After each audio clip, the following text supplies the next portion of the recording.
Hello everyone, Bhuvana here.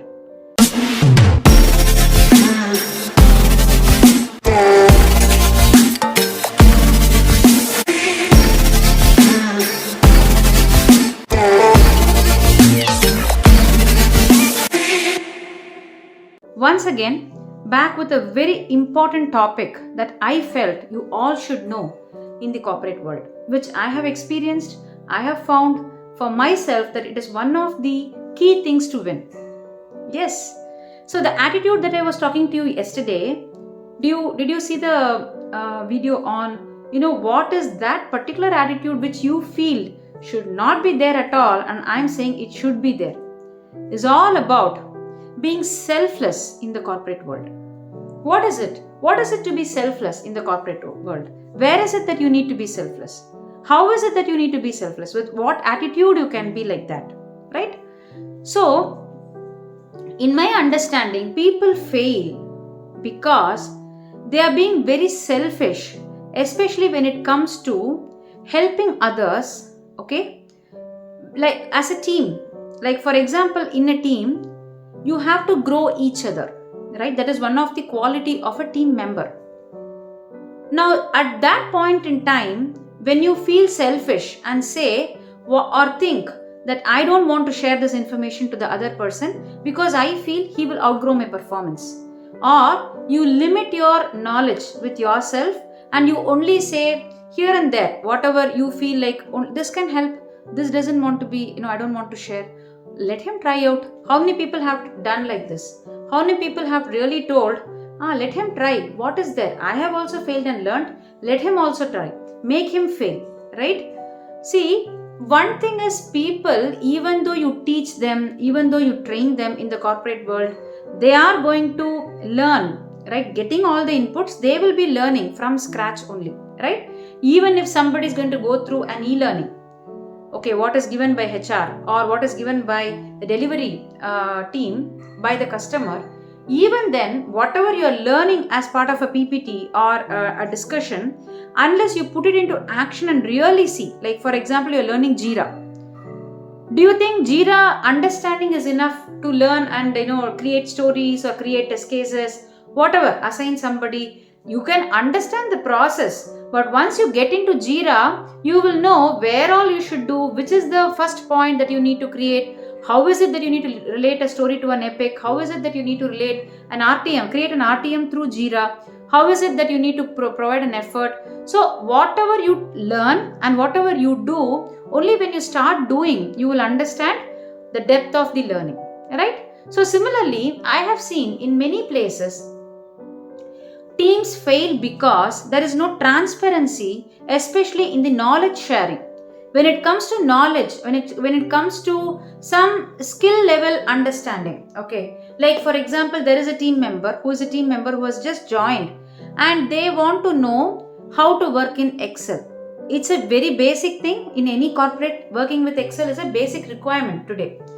But there are still people who don't know how to work in Excel, right? So, you as a team member, instead of always keeping on telling them, okay, do this, control X, control D, control, J, whatever you want to do, instead, what you can do a Teams meeting, record it, and make them aware that as a team lead, right, you give them all the inputs of Excel. Again, do you think by giving it, they are going to just not come back to you or they will not do errors? You should give that time for them to fail and learn and then come back to you for further questions. If at all Excel is going to be your day-to-day activity, then they will definitely come back to you with some more questions and clarifications. But what happens to us? What are we trying to do? We, give them all the inputs and then we say, see, I have given you, right? Can't you not look at it and find out and come back? No, don't do that attitude. Instead, give them the time to fail. And again, make it for 2 or 3 attempts for them to fail, learn, and then come back. It's okay if they don't know VLOOKUP. Nobody knew. All of us learned some way, right? HLOOKUP, whatever it is, macros, whatever, macro, at least the basic level they can know. And VB scripting, how to do it, they can know. How? When they will know? If you ask them Yes, it is for some people, they will take it second, their own initiative, but not everybody will do it. And at the cost of time and at the cost of work that they need to deliver, they may not be able to do it. But as a team lead, when you're able to find this difference, and I'm just talking about Excel as an example, it can be your day-to-day operations. Like somebody, they don't know how to respond to an email, or they may feel that if somebody is there to review, it would have been good.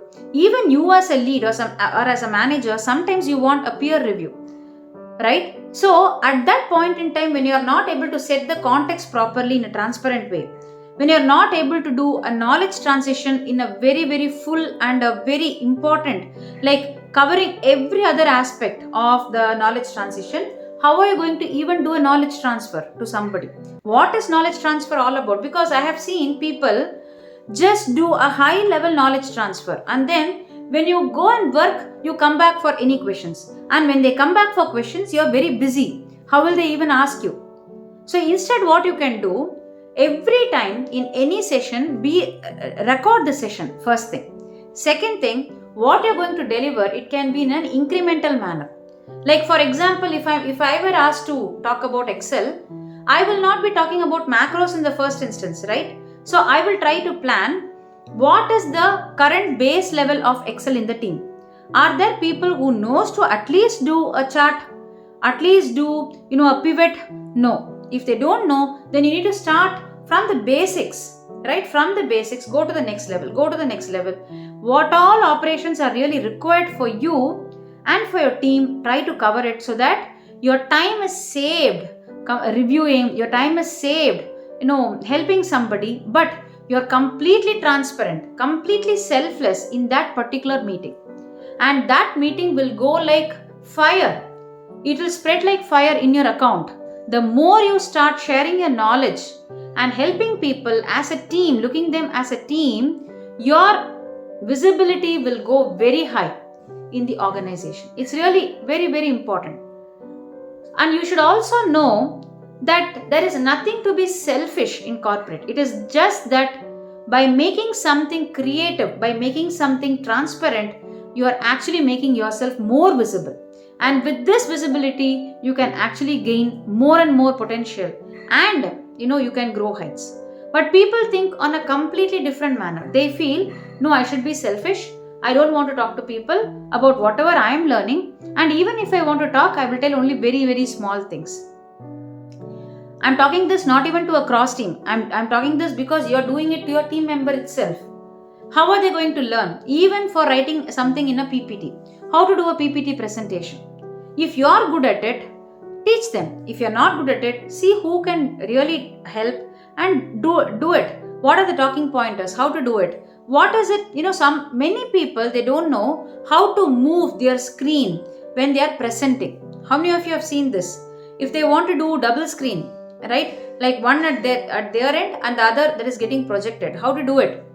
So people are, even at the basic level, they don't know, and it is okay that they don't know, because this is the first time they are learning. So you as a lead or a manager or whoever it is, or even their peer, if you know it, tell it in a positive manner so that they can learn. Okay? Now your activity is, comment in the comment section. What is it that you have tried, that you are open in your sharing, and that has actually helped somebody in your team member? Try it out and I'll come back.